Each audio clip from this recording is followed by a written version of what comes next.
Bike taxi ஓட்டுறீங்க, இப்போ food delivery பண்ணுறீங்க, இதெல்லாம் போயிட்டுருக்கீங்க. இந்த அக்சஸிபிலிட்டி எவ்வளோ பிரச்சனையா இருக்கு? நிறைய பிரச்சனை இருக்குதுங்க. எங்கள் மாதிரி ஆட்களுக்கு நிறைய பிரச்சனை இருக்குது. ஏன்னா சம்டைம் ஒரு 50% வந்து நல்ல பர்சன்டாக இருக்கிறாங்க.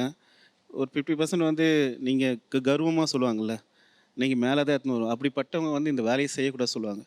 ஆனால் இந்த வேலை செய்கிறது வந்து நாங்கள் விரும்பி செய்கிறோம் ஒரு பக்கம் இருந்தாலும் பொருளாதாரத்தை ஏற்று ஏற்று தான் வேலை செய்கிறோம்.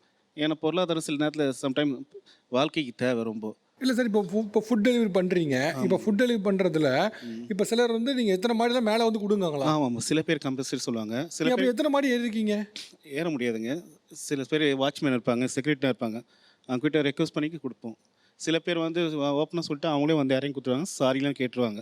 சில பர்சன்ட் தான் அப்படிப்பட்ட வேலையை செய்ய சொல்லுவாங்க. ஒரு மாதிரி எதுக்கு இந்த வேலை பார்க்குறேன்? அப்படிப்பட்ட வேலையை செய்யாதீங்க, ஏங்க இது போல செஞ்சு எங்களையும் இது பண்ணுறீங்கன்னு சொல்லிட்டு மூஞ்சி வச்ச மாதிரி சொல்லுவாங்க. அந்த டைமில் பெயின் அதிகமாக இருக்கும்.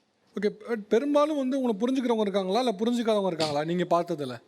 80% வந்து புரிஞ்சவங்களுக்கு நிறைய பேர் இருக்கிறாங்க. 2% புரிஞ்சுக்கிறவங்க இருக்காங்க. ஆமாம், இப்போதைக்கு. ஆனால் ஒரு 20%லாம் புரியாதவங்க தான் இருக்கிறாங்க. அதே இப்போ இருக்கிற கிட்ஸுக்கெலாம் மாற்றுத்திறனாளிக்கு சொன்னாலே தெரிய மாட்டுது. மாற்றுத்திறனாளி அப்படின்னா என்னென்னு கேட்குறாங்க.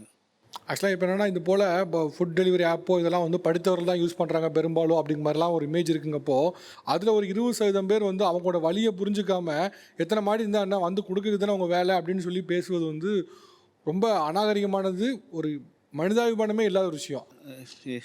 என்ன பண்ணுறது, பொழைக்கணுமே. Right, okay.